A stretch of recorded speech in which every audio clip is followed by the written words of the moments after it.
Bonjour, je m'appelle Catherine.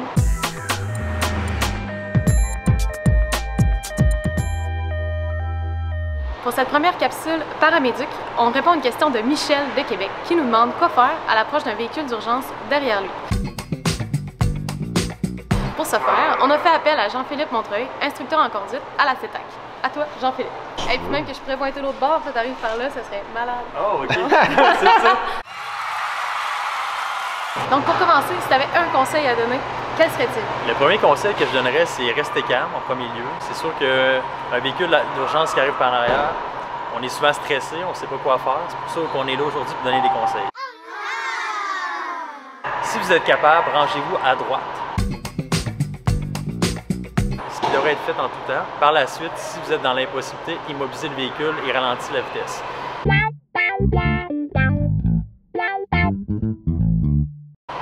C'est pas mal ça que je dirais. Allons-y.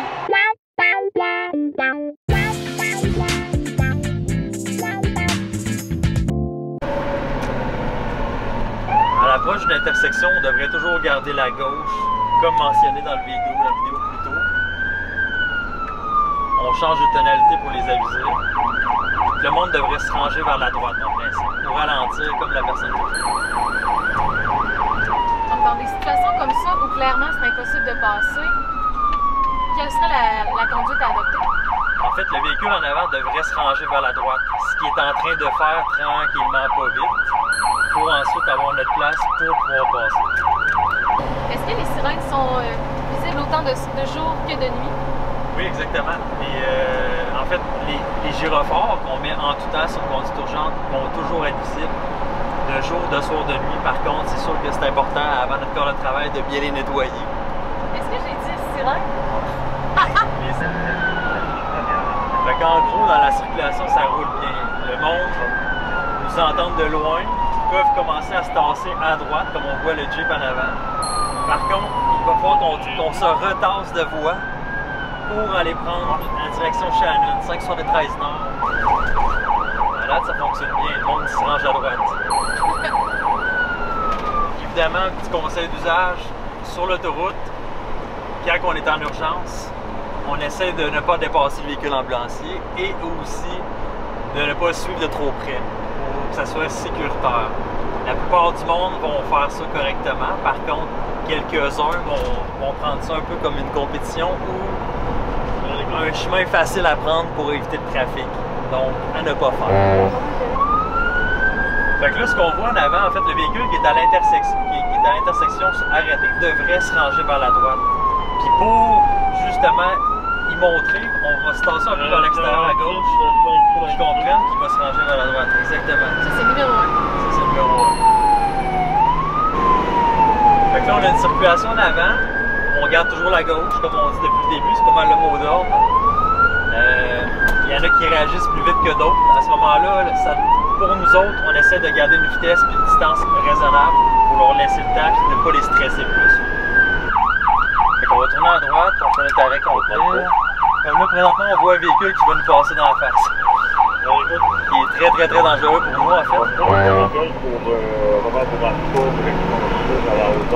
Fait que ça, des véhicules de même qui, même avec nos flashs, nos sirènes, on est très visible. Le véhicule continue pareil, au risque de nous rentrer, nous percuter dans le côté avec un patient ou non.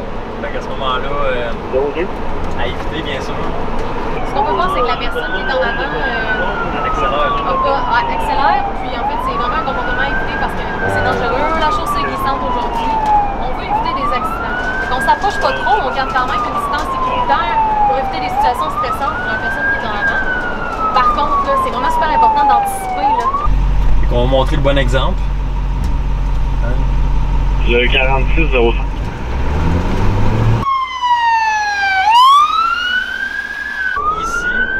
Contexte un peu différent.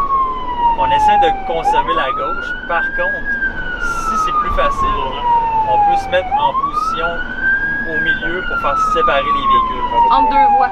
Entre deux sur voies. la ligne.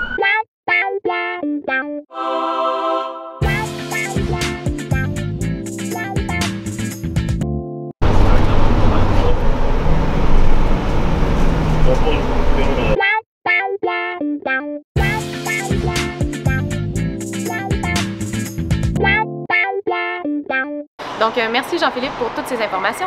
Si vous avez des questions, n'hésitez pas à nous écrire sur notre page Facebook et on y répondra dans une prochaine capsule. Est-ce que je parlais trop vite?